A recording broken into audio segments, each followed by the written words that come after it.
geração. Sinta-se em casa, sinta-se no seu mundo.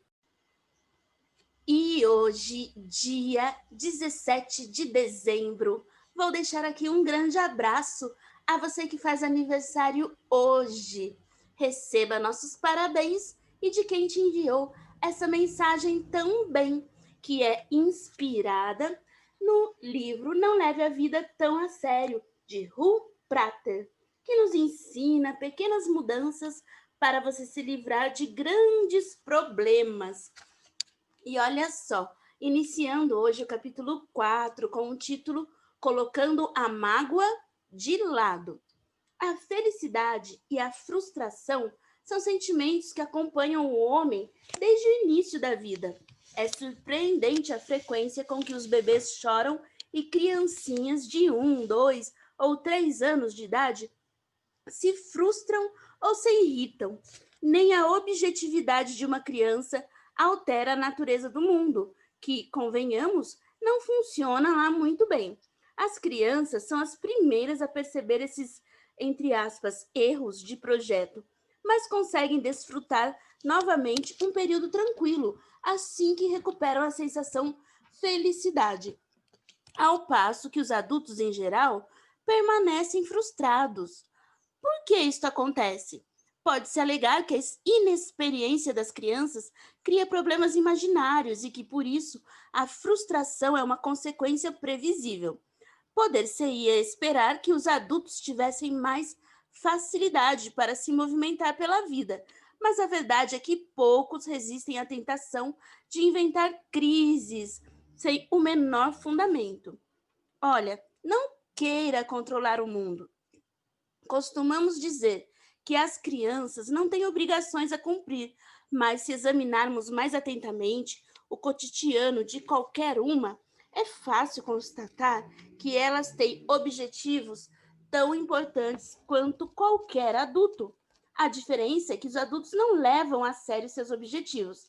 Se uma criança se irrita com o céu porque está chovendo, justamente no dia da sua festa de aniversário no jardim, rimos condescendentes porque sabemos que não se pode controlar as nuvens.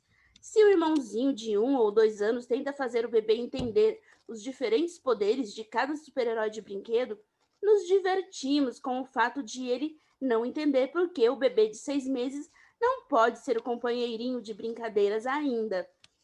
O natural seria que, quando adultos, as pessoas aceitassem melhor a vida como ela é também. A realidade, no entanto, é quase oposta.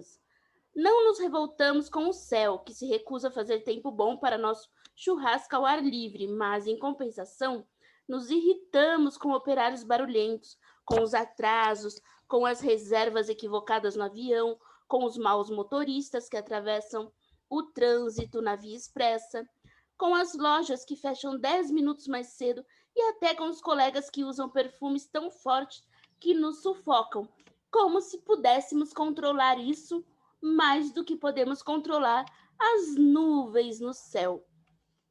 Embora comecemos a vida com integridade e bom humor, quanto mais envelhecemos, mais nos tornamos inflexíveis, amedrontados e irritadiços.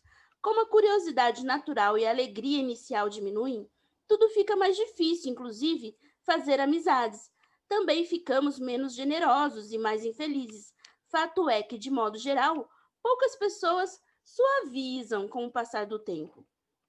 Essa tendência à infelicidade não pode ser proporcional à capacidade de entender a natureza do mundo. A verdade é que quanto mais se faz gols, mais se entende como a bola rola. Quanto mais se usa um programa de computador, melhor se conhece as suas limitações, e assim por diante. Então, no mínimo, a gente tem que usar a nossa experiência para entender que a vida também tem suas limitações. Pena que o pacote inclua algumas imperfeições colaterais, como teimosia, mau humor, impaciência e infelicidade, entre outras coisas que os adultos vão adquirindo ao passar do tempo. A razão desse descompasso é que, com o passar dos anos, nos descuidamos totalmente de nossas mentes. O curioso é que em todas as outras áreas da vida, finanças, saúde, casa, carro, temos a noção exata de como o abandono é nocivo e tratamos de evitá-lo. No restante, não. E a nossa saúde emocional? E a saúde dos nossos pensamentos, hein? Nos relacionamentos amorosos, por exemplo, todos nos arrependemos de algo que foi dito ou feito. Na maior parte das vezes, tentamos pedir desculpas. Foi mal, essas coisas acontecem, talvez eu consiga evitar a situação na próxima vez, mas se não conseguir, o melhor é esquecer, dizemos. Mas o problema é que nem nós nem as outras pessoas esquecem.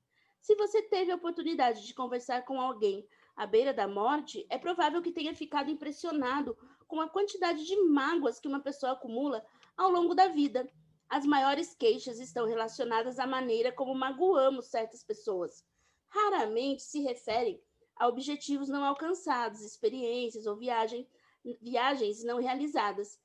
O mais comum mesmo é passar a vida carregando um caminhão de mágoas e, mesmo no final, achar que é tarde demais para curar e ser curado. Resumo da ópera: deixar que sentimentos pesados contaminem o seu estado de espírito pode ser a diferença entre arruinar ou não a sua vida. E por que as pessoas deixam que isso aconteça? Simplesmente porque não acreditam que o estado de espírito seja algo importante. Para o ego, a aparência é tudo que importa. Não precisa ser bom, basta parecer bom para os outros. É verdade que os efeitos dos pensamentos das pessoas às vezes podem se revelar na expressão de seu rosto ou no tom de sua voz, mas em geral elas conseguem disfarçar bem. Perguntas como: você gosta dos meus sapatos novos? Ou você acha que eu emagreci? Ou ainda: tem certeza de que você não está morrendo de inveja porque meu tio deixou para mim todo esse dinheiro? Essas perguntas merecem, em geral, respostas educadas, mas não necessariamente verdadeiras, e os adultos as fingem muito bem. Dizer coisas como: desembuche, despeje, alivie o peito ou lave a alma, não purifica a mente de ninguém, apenas fere os sentimentos das pessoas que estão sofrendo. Há quem use a sinceridade como uma forma de aliviar a sua própria dor. Contar às pessoas como você as traiu e fazer duras autocríticas funciona de fato como alívio momentâneo, especialmente para quem está ouvindo o desabafo. À primeira vista, parece que quem errou está assumindo a responsabilidade, mas na prática é o contrário. Muitas vezes, quem admite que errou, que traiu, que machucou, está despejando esse problema na pessoa que está ouvindo, ou seja, no prejudicado, e dando a responsabilidade para ele ou para ela lidar com isso, como se quem fez a maldade estivesse muito bonzinho a partir daquele momento e passasse a ser a vítima. Percebam ao seu redor se há pessoas fazendo isso com você ou se você faz isso com as pessoas. É muito importante esse conhecimento para sabermos bem a realidade que enfrentamos.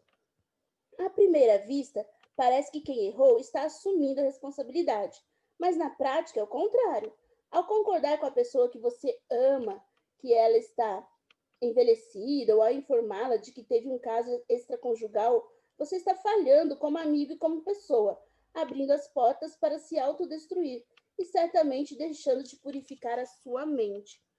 Quando desabafa em cima dos outros, observe que o problema ganha vida própria e parece escapar de suas mãos. Pois é, você joga o problema em cima do outro, ou o outro em cima de você. Então, cuidado com os desabafos, com as explosões. Veja lá se isso não é só uma maneira de aliviar uma consciência que realmente está pesada, jogando peso no outro. Ninguém é responsável pela sua vida e pelas suas mudanças. Se o seu ego está em ebulição e você percebe que está novamente a ponto de menosprezar, criticar, trair, censurar ou reprimir alguém, mude o rumo da conversa. Deixar de prejudicar alguém é sempre um ótimo primeiro passo. E assumir a própria vida e as próprias responsabilidades é tudo o que você pode fazer por você e pelo mundo. Não dependa das outras pessoas. Seja feliz. Cuide do jardim, que aí sim as borboletas aparecerão, como dizia o poeta. Então, cuide de você, e aí sim, boas pessoas que combinem com você aparecerão no seu caminho. E não o contrário. Não desabafe jogando os problemas em cima de outras pessoas, achando que elas vão te carregar. Não, isso afugenta os amigos, os amores, enfim. Cuide-se, cuide do jardim e as borboletas voarão para ele. Um abraço, até a próxima mensagem.